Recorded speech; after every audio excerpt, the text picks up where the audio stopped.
Assalamualaikum warahmatullahi wabarakatuh. Waalaikumsalam warahmatullahi wabarakatuh. Innal hamdalillah nahmaduhu wa nasta'inuhu wa nastahdihi wa natubu ilayhi wa na'udzu billahi min shururi anfusina wa sayyiati a'malina. May yahdihillahu fahuwal muhtadi wa may yudlil falan tajida lahu waliyyan mursyida. Asyhadu an la ilaha illallah wahdahu la syarika lahu wa asyhadu anna Muhammadan abduhu wa rasuluh. Allahumma salli wa sallim ala khatamil anbiya wal mursalin wa ala alihi wa ashabihi wa man da'a ila Allah bi da'watihi wa jahada fillahi haqqa jihadihi. Subhanaka la ilma lana illa ma 'allamtana innaka antal alimul hakim. Allahumma anfa'na bima 'allamtana wa 'allimna ma yanfa'una warzuqna ilman yanfa'una. Allahumma inna nas'aluka ilman nafi'an wa rizqan thayyiban wa 'amalan mutaqabbalan. Amma ba'du. Masyaallah muslimin yang sholat subuh Masjid Darussalam yang dimuliakan Allah Subhanahu wa taala. Alhamdulillah kita bersyukur kepada Allah Subhanahu wa taala sampai detik ini Allah berkenan mentakdirkan kita semuanya dalam kebaikan, termasuk di pagi yang baik ini. Berbagai kebaikan telah Allah takdirkan kepada kita semuanya. Harapannya takdir baik semacam ini senantiasa Allah berikan sepanjang kehidupan kita, sehingga kita selalu dalam kebaikan sampai akhir hayatnya. Dan dengan itu kita akan mendapatkan satu predikat husnul khotimah. Dan itu salah satu yang kita cita-citakan dalam hidup ini. Karena itulah kita berupaya di setiap waktu, di setiap tempat untuk tetap melaksanakan kebaikan-kebaikan itu. Siapa tahu di tempat itulah Allah menjemput kita. Masyaallah muslimin, mari kita awali kajian kita pagi hari ini dengan basmalah. Bismillahirrahmanirrahim. Pagi ini kita akan melanjutkan kajian Riyadhus Shalihin masih di bab muraqabatullah. Kita masuk ke hadis yang ke-6. Hadis ini agak panjang dan nanti kemungkinan di pagi ini tidak semua tuntas untuk kita bahas. Hadis yang ke-6 ini dari Abu Hurairah radhiyallahu anhu. Annahu sami'a an-nabiy sallallahu alaihi wasallam, bahwasanya beliau mendengar Nabi sallallahu alaihi wasallam yaqul, bersabda, inna salasan min bani Israel, sesungguhnya ada 3 orang dari Bani Israel. Bani Israel ini berbeda dengan negara Israel, berbeda. Bani Israel beda dengan negara Israel yang itu Yahudi, yang saat ini sedang menjajah Palestina. Yang dimaksud bukan Bani Israel itu ya. 3 orang Bani Israel itu ada yang pertama Abras, yang kedua Aqra, yang ketiga A'ma. Abras itu punya penyakit kulit. Kemudian Aqra itu botak. Kemudian A'ma ini buta. Jadi ada 3 dari Bani Israel yang Allah beri dengan kondisi keadaan yang berbeda-beda. Aradallahu ayyabadaliyahum, Allah berkehendak untuk menguji mereka. Dari 3 orang itu Allah ingin mengujinya dengan apa? Faba'asa ilaihim malakan, Allah mengutus kepada mereka malaikat. Malaikat diutus kepada mereka. Fa'atal abras, yang pertama malaikat itu mendatangi orang yang tadinya kena penyakit kulit. Faqala, kemudian malaikat itu bertanya kepada orang itu, ayyu syai'in ahabba ilaik, wahai fulan, ayyu syai'in ahabba ilaik, apa yang paling kamu sukai, apa yang paling kamu inginkan dalam hidup ini? Qala, kemudian dia mengatakan, launun hasan, kulit yang bagus, kulit yang indah, wajildun hasan, dan kulit yang indah. Launun hasan itu warna yang bagus, warna kulitnya yang bagus. Wajildun hasan, dan kulit yang bagus. Wa yudhabu anni, dan dipergikan atau dihilangkan dariku alladzi qad qadara linnas, sesuatu yang membuat manusia tidak suka kepadaku. Fa masahu, kemudian malaikat itu mengusapnya. Padahal anhu qudrahu, kemudian Allah menghilangkan apa yang tadinya itu manusia dia tidak menyukainya.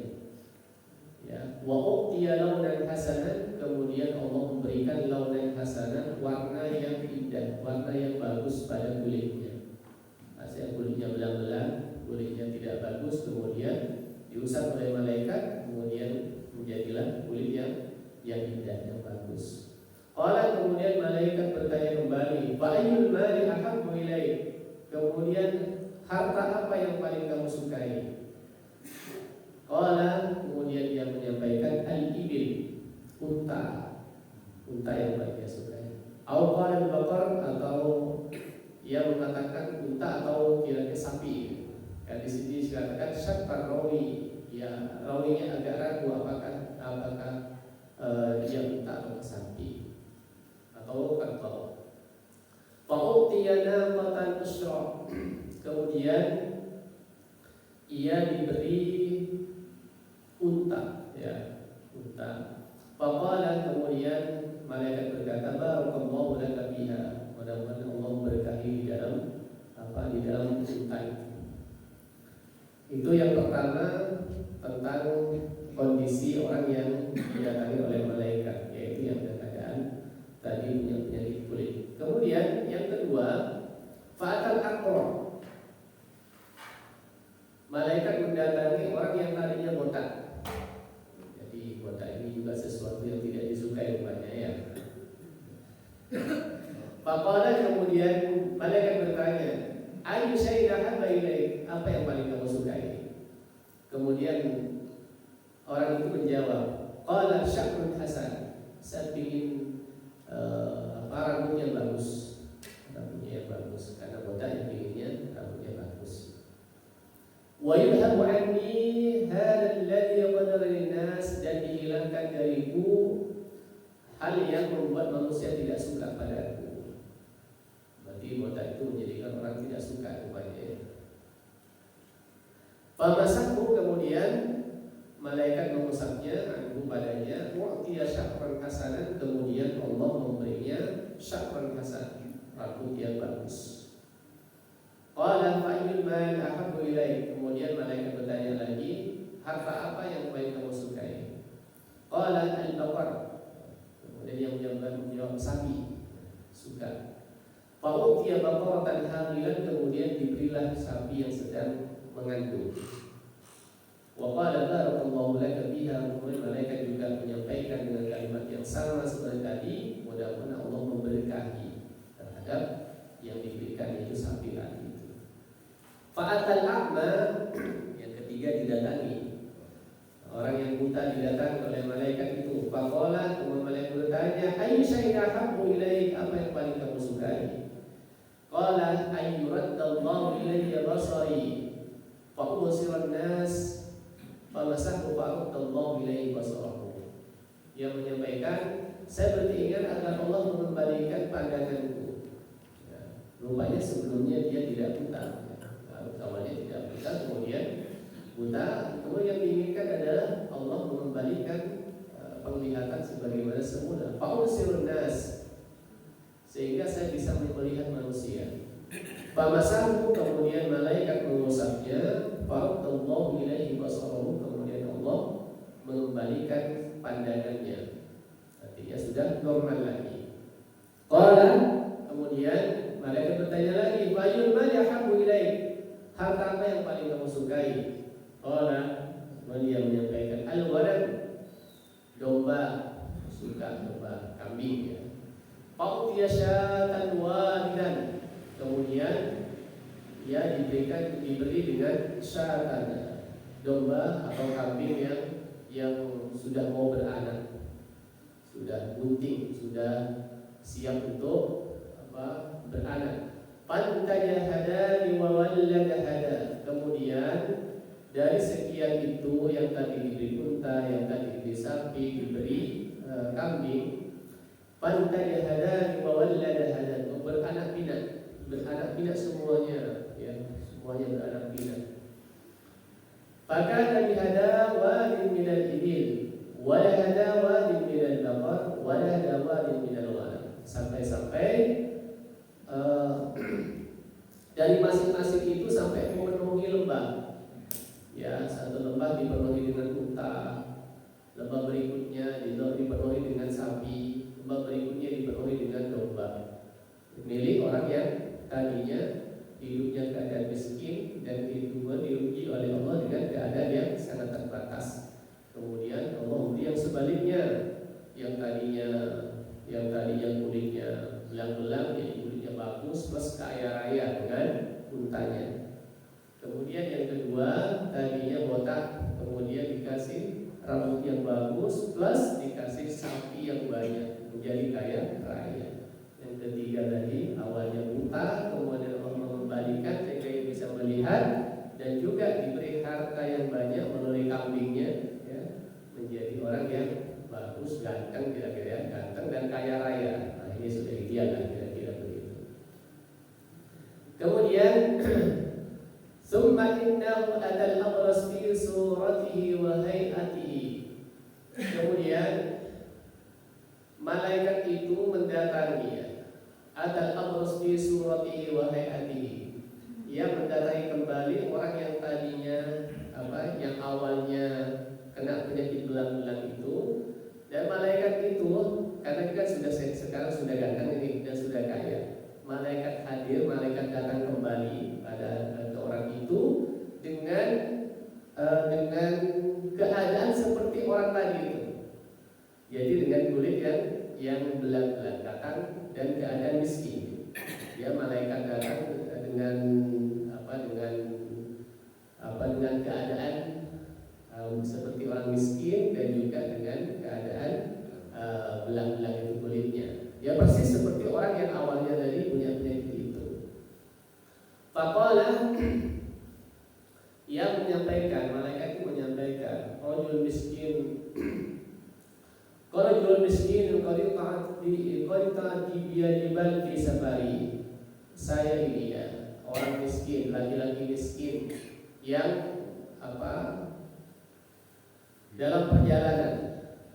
Fala balagha al-yawma illa billahi thumma bika. Maka pada hari ini intinya saya butuh bantuan. Sepertinya saya tidak akan bisa berbuat banyak tanpa bantuan Allah Subhanahu wa taala dan tanpa bantuanmu. As'aluka billadhi a'taka al-lawn al-hasan. Saya meminta kepadamu billadhi a'taka, dengan apa yang telah diberikan kepadamu, yang telah memberikan kepada al-lawn al-hasan, yaitu kulit yang baik, wal jildul hasan, warna yang baik, wal jildul hasan, dan kulit yang baik, wal mal, dan harta, ba'iran, yaitu unta, atau bihi fi safari, yang nantinya bisa membuat bekal dalam perjalananku.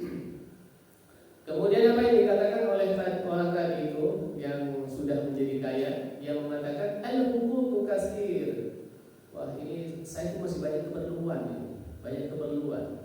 Jadi malaikat itu minta agar sebagian dari untanya itu diberikan padanya. Tapi yang disampaikan oleh yang punya unta tadi, dia menyampaikan sama sebanyak keperluan ini, gitu. Banyak keperluan, nggak bisa memberi. Faqala, kemudian malaikat berkata, ka'anni a'rifuka alam takun abrasa yaqdurukan nas faqiran fa'ataqallah. Kemudian malaikat menyampaikan, sepertinya aku mengenalmu, ya, a'rifu. Bukankah dulu kamu itu punya penyakit belang-belang, punya penyakit kulit? Yaqdurukan nas, yang menjadikan manusia tidak suka padamu. Fakiron, dan juga dalam keadaan fakir dulu itu. Seperti yang aku tahu kamu dalam keadaan fakir dulu itu. Pura-pura gak tahu ya malaikat, ya. Ya memang malaikat yang datang itu adalah malaikat yang awal datang itu. Fa'ataqallah, kemudian Allah memberikan kepadamu, ya, apa yang diberikan? Kulitnya bagus, kemudian harta yang banyak. Faqala, kemudian orang tadi bilang lagi, innama warastu hadzal mal kabiran an kabirin. Ini sesungguhnya aku dapat warisan dari nenek moyang kami, ya, kabiran dan kabirin. Saya dapat warisan ini, bukan apa-apa, ya. Jadi kerja keras dan dapat warisan. Faqala, kemudian malaikat berkata, in kunta kadiban fasayyarakallahu ila ma kunta. Kalau kamu berdusta, fasayyarakallahu Allahu, maka semoga Allah akan mengembalikanmu sebagaimana kamu semula. Ini masih kisah. Kemudian yang berikutnya, wa atal aqra.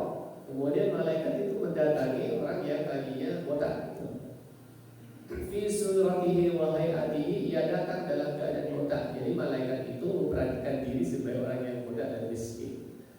Faqala lahu mislama qala li hada. Kemudian dia menyampaikan sebagaimana yang disampaikan kepada yang tadinya kulitnya belang-belang itu. Warada alaihi mislama warada hatta. Kemudian juga sama yang diucapkan oleh orang yang botak tadi itu sama seperti yang diucapkan oleh orang yang belang-belang tadi itu. Persis, artinya apa yang dia dapatkan itu bukan semata-mata karena Allah Subhanahu wa taala, tapi karena ada warisan dan sebagainya. Kemudian malaikat menyampaikan kepada orang itu, in kunta kadiban fasayyarakallahu ila ma kunta. Kalau kamu berdusta, maka Allah akan mengembalikanmu pada keadaan yang semula. Jadi yang kedua. Kemudian mendatangi orang yang ketiga.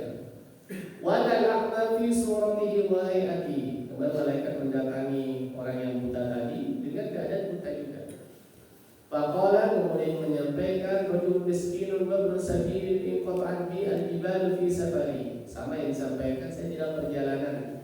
Saya miskin dan dalam perjalanan. Fala balagha al-yawma illa billahi summa bika. Tidak ada yang bisa membantu kecuali Allah dan Engkau yang bisa bantu. As'aluka billahi radda 'alaika basaraka sya'atan ataballu biha fi safari. Saya minta satu saja, ya. Saya minta satu kambing saja. Kalau boleh minta satu kambing saja untuk perjalananku. Faqala, kemudian orang yang buta tadi menyampaikan, qad kuntu a'ma, sungguh aku dulu pernah telah buta. Fa'adallahu ilayya basari, kemudian Allah mengembalikan kepadaku pandanganku. Fa'ud ma syi'ta, maka ambillah sesuai dengan sesukamu, ambillah sesukamu. Mau berapa kali silakan ambil. Wadah ma syi'ta, dan tinggalkan sesuka hatimu. Mau ngambil berapa, tinggalkan berapa, terserahkan. Ya, yang menyampaikan semacam itu. Wallahi ma ajhaduka al-yawm bi syai'in aqadtuhu lillahi azza wa jalla.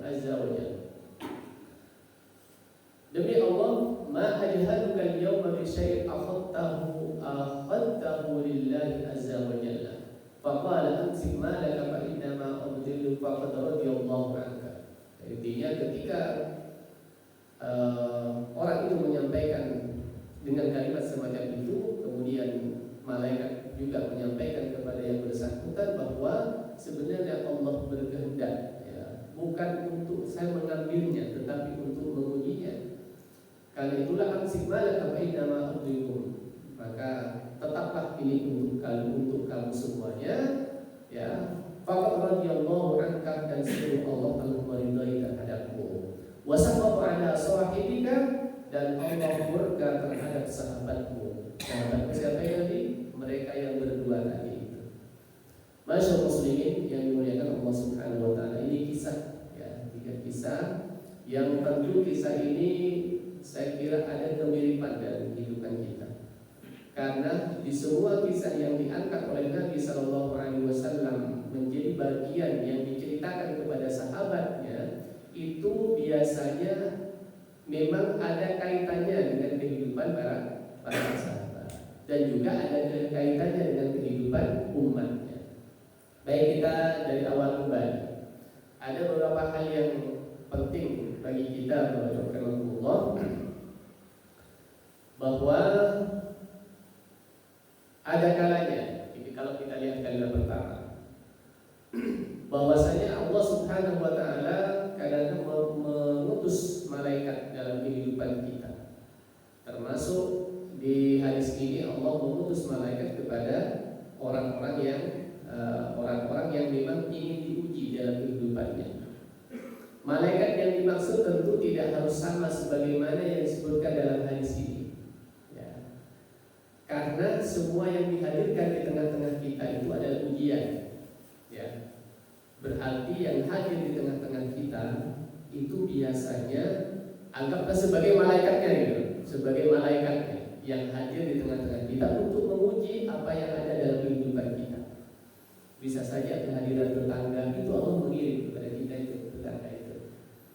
Bisa saja tetangga ramah, ujian untuk kita, itu kiriman malaikat. Atau mungkin ada tetangga yang agak cerewet, itu berarti Allah sedang mengirim kepada kita malaikat untuk menguji apa yang ada di kita. Bisakah kita bisa menerima hal itu? Dan lain sebagainya. Kemudian masyaallah muslimin rahimakumullah, kalau kita perhatikan ada orang yang punya penyakit semacam itu, apa sebenarnya yang menjadikan mereka tidak nyaman? Yang menjadikan mereka tidak nyaman itu ternyata karena omongan orang lain, karena pembicaraan orang lain. Maka dalam kehidupan kita kadang-kala seseorang itu sebenarnya dengan kehidupannya nyaman-nyaman saja, tapi ketika ada omongan orang lain menjadikannya tidak nyaman. Ini kan tadi disampaikan bahwa hal itu karena dia tidak suka dengan omongan manusia. Ini kalimatnya alladzi qaddara linnas, karena manusia tidak suka kepadaku dengan kondisi semacam itu. Ini kadang-kala yang bisa menjadi bahan evaluasi dalam kehidupan kita. Kadang-kala ucapan-ucapan kita ini membuat orang tersiksa dengan keadaannya. Ya, kadang orang kan bertanya sembarang ya. Misalnya bertanya berapa gajinya, kerjanya di mana, dan lain sebagainya. Itu kadang pertanyaan-pertanyaan menyiksa. Ya, pertanyaan menyiksa itu. Bekerja di mana? Padahal sudah tahu dia nggak kerja, menyiksa lagi. Anaknya berapa? Sudah tahu kalau dia nggak punya anak. Anaknya berapa itu? Menyiksa. Dan lain sebagainya. Yaitu kadang-kadang pertanyaan-pertanyaan yang muncul di lisan kita itu berpotensi membuat orang itu tersiksa, membuat orang itu tidak nyaman. Karena ketidaknyamanan itulah ia ingin berubah dari keadaan. Ingin berubah dari keadaan. Ya, misalnya tadi itu ditanya ini dia itu, oh ternyata orang tak suka dengan sebaliknya, dia ingin berubah. Masa muslimin, makanya kehidupan antara kehidupan di kota dengan di desa kan beda, tuntutnya beda kan, karena omongan juga beda-beda. Ya, kalau di desa itu, ya di desa mungkin pekerjaan tidak biasa-biasa saja, itu nyaman saja, anteng saja itu. Tapi di kota sangat tersiksa. Ya, selain media sangat masif juga karena perkataan orang yang ada di samping kanan kirinya. Kemudian masyaallah muslimin rahimakumullah. Kemudian setelah orang itu mendapatkan sesuatu yang dia harapkan, kalau kita lihat kisah ini, ketika ia mendapatkan sesuatu yang dia harapkan, banyak orang yang lupa bahwasanya harapan itu datangnya dari Allah. Apa-apa yang Allah yang diberikan kepadanya, banyak yang lupa kalau itu dari Allah Subhanahu wa Ta'ala. Banyak orang yang mengatakan ini karena kerja keras dan lain sebagainya. Apa akibatnya ketika ada orang yang beranggapan semacam itu? Orang biasanya akan pikir, orang itu biasanya tidak mau berbagi, orang itu biasanya egois. Kenapa? Karena merasa bahwa yang miliki itu miliknya sendiri, bukan pemberian Allah. Harta merasa itu milik sendiri, ilmu merasa milik sendiri, tenaga merasa milik sendiri, sehingga ia merasa karena ini milik saya, maka orang lain mau minta ya mikir-mikir dulu, karena ia merasa bahwa dalam kehidupan itu masih punya kepentingan yang banyak. Jadi tadi seperti yang saya sampaikan tadi itu ya, saya masih punya kepentingan banyak, masih punya keperluan yang banyak. Coba kita misalnya, kalau misalnya berdonasi kan mesti mikirnya panjang. Saya masih besok harus begini, tahun depan harus begini, anak belum sekolah, anak belum nikah, dan lain sebagainya. Panjang itu pikiran kita. Kan biasanya begitu, banyak keperluan sehingga untuk memberikan sedikit saja itu agak berat. Tapi juga ada orang yang betul-betul sadar bahwa itu pemberian Allah. Karena pemberian Allah, maka ia tidak terlalu panjang mikirnya. Karena di pemberian Allah, maka ketika Allah memintanya kembali, baginya tidak ada masalah. Ini yang tadi dialami oleh orang yang buta tadi. Masyaallah muslimin rahimakumullah. Apa pesan hadis yang ada di kisah ini? Ada beberapa yang berkaitan dengan kisah ini. Pesan-pesannya. Yang pertama, Dalam kehidupan bisa saja Allah sedang mengirim malaikat, bisa dalam keluarga, bisa pada dirinya, atau mungkin di tetangga, atau pernah dijumpai dalam perjalanan kehidupan. Jangan-jangan yang sedang ada dalam kehidupan kita itu malaikat yang Allah kirim. Bisa saja teman, bisa saja pasangan, bisa saja anak, bisa saja tetangga, bisa saja pemimpin, dan lain sebagainya. Untuk apa malaikat Allah hadirkan di tengah-tengah kita? Untuk menguji kita. Untuk menguji kita. Mereka dihadirkan untuk menguji kita. Karena ujian itu biasanya untuk menguatkan. Ya, untuk menguatkan. Kalau namanya ujian ya. Dalam kehidupan kita, ketika ada ujian berarti seseorang itu sedang ingin dikuatkan. Makanya biasanya kita ini, biasanya kadang teman ada yang pendiam, teman ada yang cerewet, teman itu ada yang judes, teman itu semuanya untuk menguji. Dan itu pasti Allah sengaja mengirim ke tengah-tengah kita. Untuk apa? Untuk menguji ketahanan kita. Untuk menguji ketahanan kita. Kalau coba kita bayangkan, kalau seumpamanya kita hanya dihadiri oleh satu tipe orang dalam kehidupan kita, pendiam saja teman kita yang ada di sekitar kita, apa yang ada pada kita? Ya, mungkin juga kita akan jadi pendiam juga. Ya, sebaliknya misalnya dikirim kepada kita semuanya cewek semuanya, apa yang ada pada kita? Misalnya kita ikut cerewet juga itu. Kali itulah Allah juga mengirim banyak hal kepada kita. Bisa saja juga ke keluarga kita, bisa saja juga ke pemimpin kita. Allah kirim itu. Sehingga apa sikap kita ketika dikirimi mereka-mereka itu? Yang jelas tujuannya adalah untuk menguatkan kita semuanya. Termasuk Bapak Ibu yang dimuliakan Allah Subhanahu wa taala, ketika terjadi misalnya di Palestina itu bisa saja ujian untuk kita juga itu. Bukan hanya ujian untuk orang-orang Palestina itu, tapi juga untuk kita. Apa ujian yang diberikan kepada kita dengan orang Palestina itu? Menguji keimanan kita. Kita beriman apa tidak? Apa hubungannya iman kita dengan Palestina? Ada hubungannya. Ketika orang beriman itu punya simpati atau empati kepada saudaranya, maka itu tanda orang yang beriman. Apakah kita punya empati dan simpati kepada orang Palestina? Itu menguji keimanan kita. La yu'minu ahadukum hatta yuhibba li akhihi ma yuhibbu li nafsihi. Tidak beriman seseorang sampai ia mencintai saudaranya sebagaimana mencintai dirinya sendiri. Allah uji melalui perang di sana. Apakah orang Muslim, apakah orang mukmin yang lainnya merasa simpati apa tidak?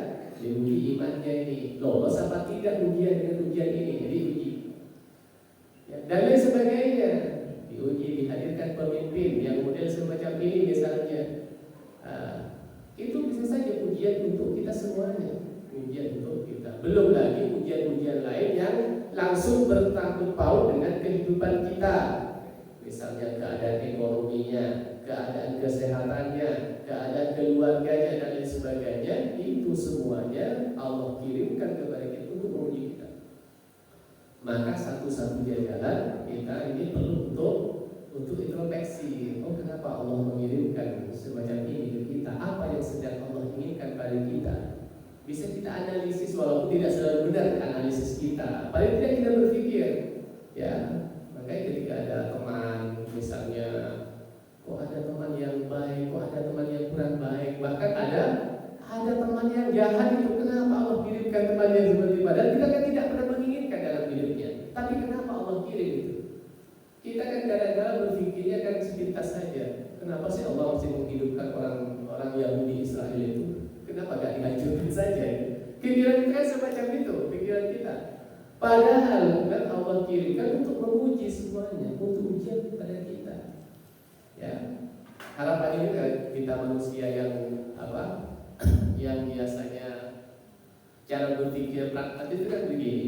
Ketika ada orang yang tidak disukai kan kita berharap agar orang itu segera dihabiskan begitu. Kenapa sih ada orang semuanya ini? Kenapa Allah masih memelihara? Sudah jahatnya luar biasa, kenapa masih dihidupkan? Dolimnya luar biasa, kenapa masih dipertahankan? Dan lain sebagainya. Kita bisikan kadang-kadang semacam itu. Bapak Ibu rahimakumullah, Allah itu kirim di tengah-tengah Allah semuanya kirim untuk kita, bukan untuk siapa-siapa, untuk kita semua Allah kirim itu. Ya, karena itulah ini bahan untuk kita introspeksi. Jangan-jangan kita ini juga ada salahnya memang, ya. Atau memang Allah sengaja untuk menguji ketahanan kita. Kita bertahan apa enggak? Kita bisa sabar apa tidak dengan hal itu? Nah, ini malaikat-malaikat dalam kehidupan kita, ya. Bisa saja di perjalanan juga. Bapak Ibu pernah lihat pengemis atau pernah lihat apa di jalan?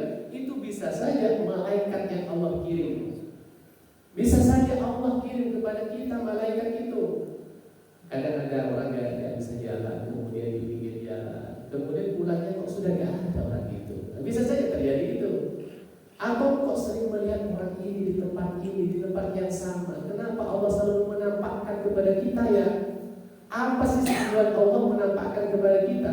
Jangan-jangan Allah itu sedang membentuk hati kita. Perhatikan orang itu, perhatikan orang itu. Jangan-jangan memaksa kepada kita dipertemukan berkali-kali dengan orang itu. Bisa saja.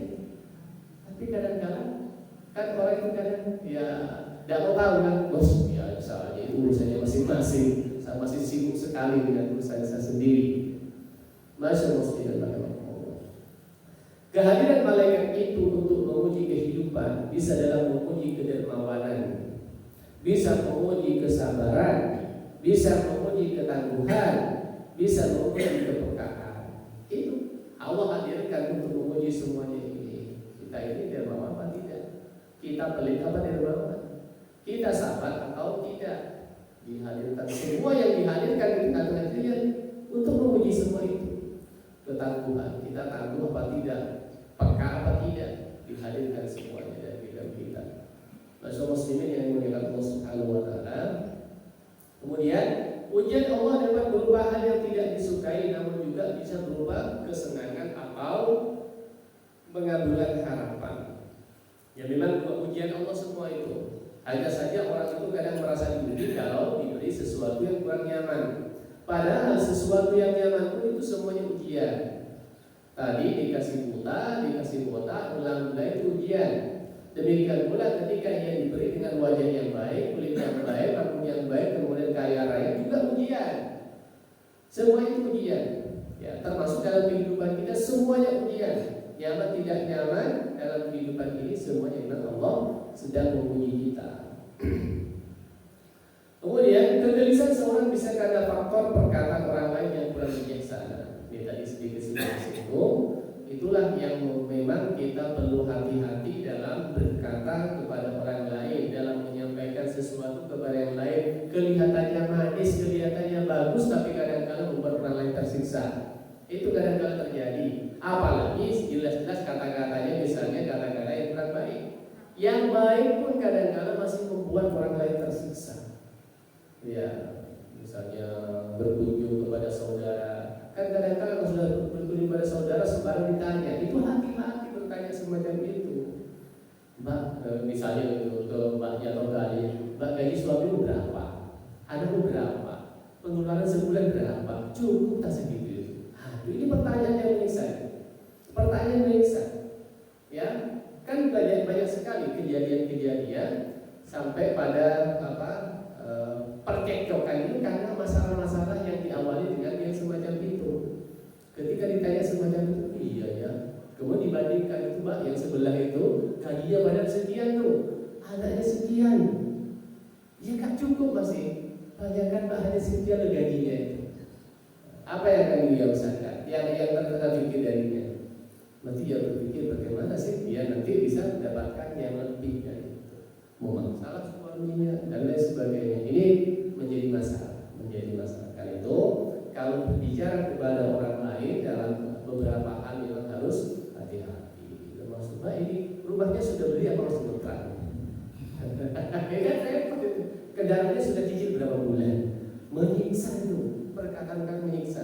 Mau gak dijawab dikatakan sombong, mau dijawabnya tersiksa. Baru nyicil 5 bulan, tinggal berapa bulan? Aduh, ini masalah ya.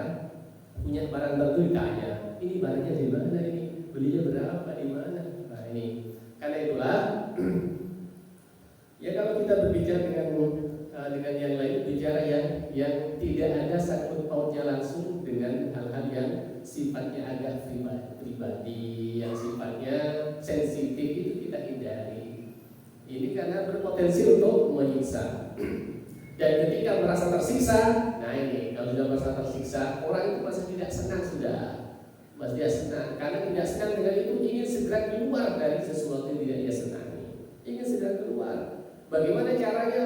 Oh, terserah nanti. Kalau imannya kuat, ia akan tetap bertahan dengan aturan-aturan Allah. Tapi kalau ketika imannya tidak kuat, maka ia akan ibas aturan-aturan itu. Kenapa? Untuk keluar dari sesuatu yang tidak sukai oleh orang lain. Ya, termasuk kemiskinan itu kan sesuatu yang tidak disukai.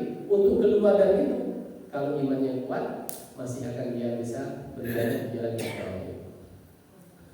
Baik, agama memberikan solusi dengan predikat kualitas. Ini sebenarnya solusi agama. Hanya solusi agama ini tidak semuanya kemudian diterima di masyarakat.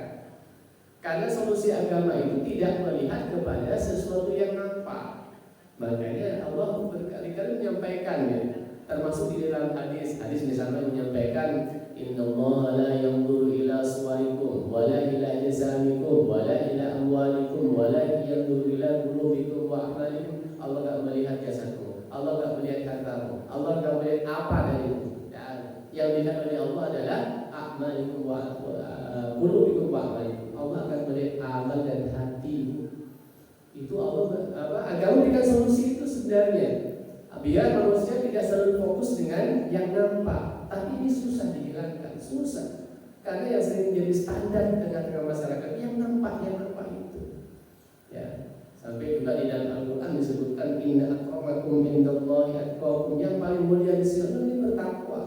Apakah ada kaitannya yang nampak dengan takwa itu? Tidak selalu ada kaitannya.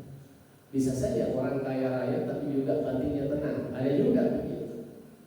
Ada juga orang yang kelihatannya sederhana, kelihatan miskin tapi batinnya tersiksa juga ada yang begitu. Tapi juga ada yang sebaliknya. Masyaallah muslimin yang dimuliakan Allah Subhanahu wa taala. Ini diberi solusi semacam ini sebenarnya sudah oleh agama. Tapi solusi ini jarang menjadi standar umum. Jarang sekali menjadi standar umum. Makanya ketika orang merasa tersiksa hal-hal yang fisik. Kalau batin kan jarang merasa tersiksa. Misalnya aku kok merasa ibadah kurang baik ya. Apakah ada yang tersiksa mau cari guru kesana kemari? Jarang. Tapi kalau pekerjaan, aku gak punya pekerjaan, mesti tersiksa untuk cari pekerjaan sampai keluar dan tidak kemana-mana, bingung cari. Untuk memenuhi yang nampak, yang tidak nampak, yang berkaitan dengan batin jarang. Misalnya sampai ingin misalnya cari guru kesana kemari untuk sekedar memperbaiki sholatnya, untuk sekedar memperbaiki wudunya, untuk sekedar memperbaiki batinnya. Kan jarang sekali mencari guru sampai kesana kemari sampai repot-repot semacam itu. Oh, disediakan saja jarang hadir. Di masjid disiapkan setiap waktu pengajian juga jarang hadir, bisa saja juga jarang hadir. Padahal itu sebenarnya yang mempunyai nilai di sisi Allah Subhanahu wa taala, yaitu ketakwaannya. Sumber kekurangan ketika fokus dengan kekurangan dirinya. Nah ini penting bagi Allah. Karena memang dalam kehidupan manusia itu sering banyak fokus terhadap kekurangan daripada kelebihan. Ya, yang nampaknya kita hitung apa? Misalnya disuruh nulis saat ini misalnya ya, apa sih yang diinginkan? Mesti banyak yang diinginkan itu. Inginkan ini rumah ini, ingin kendaraan kurang ini. Walaupun sudah punya rumah mesti ingin lagi. Keinginannya banyak, ya keinginan banyak. Tapi kalau misalnya disuruh menulis, coba tulis sekarang apa yang telah Allah berikan, saat ini. Ya kira-kira nggak terlalu banyak dibandingkan dengan keinginan. Itu artinya apa? Artinya kalau masih lebih banyak keinginan dibandingkan dengan merasakan nikmat dari Allah, itu berpotensi kufur terhadap nikmat Allah, berpotensi kufur. Masyaallah muslimin rahimakumullah. Jadi kalau masih fokus dengan kekurangan, orang itu akan kufur, akan bisa kufur. Misalnya fokus kekurangannya, apa saja kekurangannya? Kalau saat ini kita misalnya diuji oleh Allah dengan batu pilak, biasanya orang fokus dengan batu pilaknya itu, fokus dengan itu. Lupa kalau saat ini juga dikasih penglihatan yang baik. Lupa kalau saat ini sudah diberi keluarga yang harmonis. Lupa kalau saat ini juga setelah diberikan Allah untuk bisa melangkahkan kaki ke masjid. Lupa dengan hal itu. Tapi fokus dengan batuk gimana ya untuk bisa batuknya hilang ini. Ya boleh mengobati itu boleh ikhtiar itu, tapi kalau terlalu fokus dengan itu, khawatir lupa dengan nikmat-nikmat yang lain. Itu yang dikhawatirkan. Kalau sudah lupa dengan nikmat yang lain bisa kufur. Kalau kufur bahaya. Ini namanya kufur ya. La in syakartum la azidannakum wa la in kafartum la azabu lasyadid. Banyak yang menganggap kebahagiaan ketika yang diinginkan tercapai. Ini anggapan saja ya. Menganggap bahagia ketika keinginan tercapai. Apa ini benar rumus ini? Tidak selalu benar. Tidak selalu benar. Apakah semua keinginan ketika tercapai apakah kemudian bahagia? Tidak, belum tentu. Kenapa? Karena setelah selesai satu keinginan maka muncul keinginan berikutnya. Karena itulah keinginan gak akan pernah selesai. Gak akan pernah selesai. Ya, misalnya begini, dulu ya mungkin ini yang perjalanan karirnya cukup panjang. Dulu gajinya misalnya 1 juta misalnya, dia akan berpikir enaknya kalau gajinya 1,5 juta. Sudah berapa bulan kemudian 1,5 juta, akan berpikir lagi, gitu ya, ternyata 1,5 juta gak cukup ya, kayaknya masih ada keperluan lain. Enak kalau 5 juta ya, dikasih gaji 5 juta, dikasih. Apa selesai? Pasti gak selesai. Pasti gak selesai. 10 juta pun gak selesai. Bahkan yang ngambil uang negara itu sebelumnya kan gajinya kecil-kecil. Tambah besar-besar itu. Jabatannya sampai 50 berapa jabatan itu. Tunjangan jabatan per itemnya berapa itu? Berapa gajinya? Itu pun nggak cukup itu. Masih harus cari apa lagi? Cari yang lain-lain. Nah, itu karena itulah belum tentu ketika satu harapan tercapai kemudian kebahagiaan hadir. Belum tentu. Karena itulah masuk muslim yang dari Allah Subhanahu wa taala, solusi satu-satunya kita adalah kita berserah diri kepada Allah dengan semua yang Allah berikan dan tetap kita maksimalkan ikhtiar.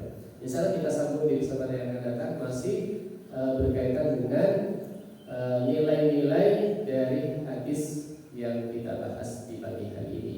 Allah a'lam bishawab. Kita akhiri dengan hadis. Subhanallahumma wa bihamdika asyhadu an la ilaha illa anta astaghfiruka wa atubu ilaik. Nasrun minallahi wa fadlun wa basyiril mu'minin. Assalamualaikum warahmatullahi wabarakatuh.